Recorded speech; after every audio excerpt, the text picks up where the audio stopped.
नमस्कार, आप देख रहे हैं बीडीएफ न्यूज। उत्तर प्रदेश के मेरठ में जिस तरह से सौरभ राजपूत की हत्या उसी की पत्नी और उसके प्रेमी ने मिलकर की है, इस मामले में अब उसकी पत्नी मुस्कान के शैतान होने की बातें भी निकलकर सामने आ रही है और कहा जा रहा है कि किस तरह से मुस्कान अपने प्रेमी साहिल को उसकी मरी हुई मां बनकर स्नैपचैट पर उसे लगातार भ्रमित करती रहती थी और कहती थी कि किस तरह से उसे सौरभ राजपूत का वध करना है।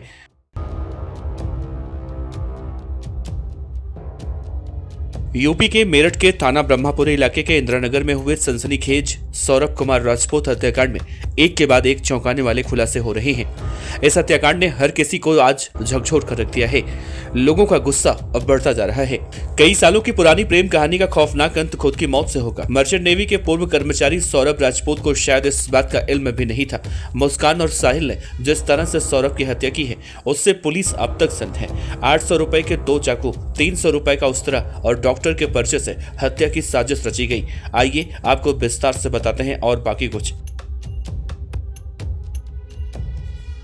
6 मार्च को सौरभ राजपूत ने एक मैसेज में अपनी बहन से पूछा था कि क्या चिंकी होली के लिए मेरठ में रहेगी। जब उसने हाँ कहा तो जवाब में सौरभ ने कहा कि मैं बाहर आ गया हूँ और त्योहार के बाद ही वापस आऊंगा। 2 दिन बाद 8 मार्च को उसकी बहन ने फिर से मैसेज करके पूछा कि क्या वो अपनी बेटी को साथ लेकर नहीं गया है, तो जवाब मिला कि जहां वो गया है वहां का तापमान 10 डिग्री सेल्सियस है और वहां पर उससे ले जाता तो बीमार हो जाती।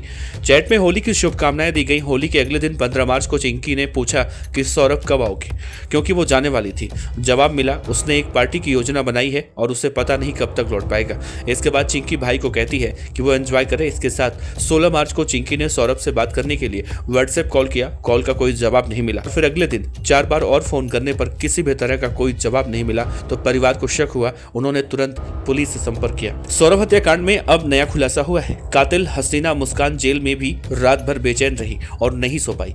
मुस्कान के चेहरे पर पति की हत्या का कोई अफसोस नहीं है। वहीं नशा न मिलने से साहिल भी परेशान है। मुस्कान को जेल के बैरक नंबर 12 में रखा गया है। साहिल को पुरुष बैरक में 18 नंबर में रखा गया है। मेरठ की सीजेएम कोर्ट ने 14 दिनों के न्यायिक हिरासत में इन दोनों को जेल भेजा है। मेरठ के चौधरी चरण सिंह जिला कारागार में कातिल लव कपल रखे गए हैं। इस मामले में एसपी सिटी आयुष विक्रम सिंह ने कहा है कि मुस्कान रस्तोगी इस हत्याकांड की मुख्य साजिशकर्ता थी। उसने साहिल की कमजोरी को समझा और उसका इस्तेमाल अपने फायदे के लिए किया।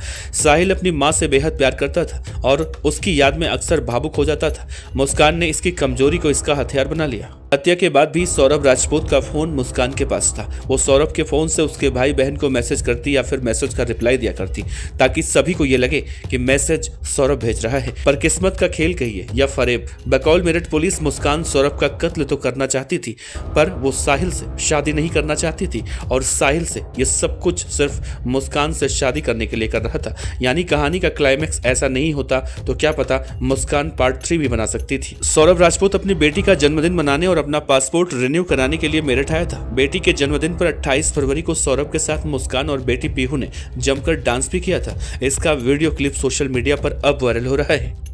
एक मीडिया रिपोर्ट के मुताबिक सौरभ की हत्या करने के बाद साहिल ने धड़ को जिस बेड में रखा था उसी पर मुस्कान सोती रही। यहाँ उसका प्रेमी भी मौजूद था और इतना ही नहीं, सौरभ की हत्या के बाद उसी के पैसों पर मौज करने के लिए दोनों शिमला और मनाली गए थे। मुस्कान से लव मैरिज की वजह से सौरभ राजपूत को भले ही उसके परिवार ने बेदखल कर दिया हो मगर रिश्ते अभी भी जिंदा थे। यही वजह है कि कत्ल से पहले 3 मार्च की रात को सौरभ इंदिरानगर अपने घर गया था। वहां पर उसकी मां ने रात के खाने में कोफ्ते बनाए थे।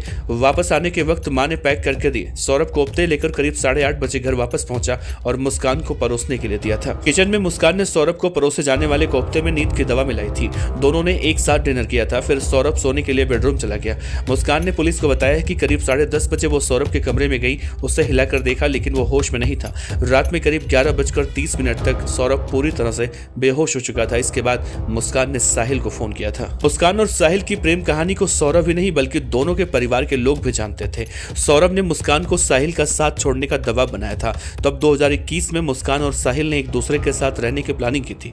उस वक्त साहिल घर से ही ऑनलाइन ट्रेडिंग का काम करता था। करीब 2 साल पहले साल 2023 में मुस्कान और साहिल की फोन पर चैटिंग सौरभ राजपूत ने देख ली थी, जिसको लेकर इन दोनों में अक्सर विवाद रहने लगा था। उधर इसकी जानकारी लगने पर साहिल भी मुस्कान से शादी करने की जिद करने लगा था। सौरभ ने पत्नी को तलाक नहीं दिया और लंदन में नौकरी करने चला गया। सौरभ हत्याकांड में पोस्टमार्टम रिपोर्ट में चौंकाने वाले राज खुले हैं।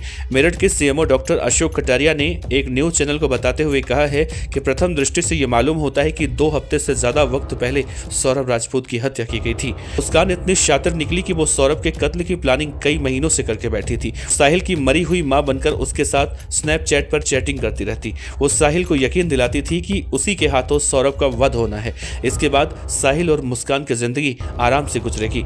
साहिल के घर के दीवारों पर शैतान की तस्वीरें मिली हैं। कुछ पोस्टर भी लगे हैं जिसमें लिखा हुआ है वो काला जादू नकारात्मक शक्तियों से जुड़ी मान्यताओं और उसका प्रतीक माना जाता है। इसका अंदाजा इस बात से भी लगाया जा सकता है कि हत्या के बाद साहिल सौरभ का हाथ और सिर काटकर घर ले गया था, जादू टोना किया और इसके बाद सभी टुकड़े एक ड्रम में भरकर उसे सीमेंट से पाट दिया था। इधर मुस्कान की मां ने कहा है कि सौरभ जब लंदन में थे तो मैंने कहा था कि मुस्कान कमजोर हो गई है। हमको लगा कि सौरभ की याद में मुस्कान का वजन कम हो गया है। मैं ये नहीं पता था कि बदतमीज लड़का साहिल उससे नशे करवा रहा है। 10 किलो वजन मुस्कान का उस वक्त कम हो गया था।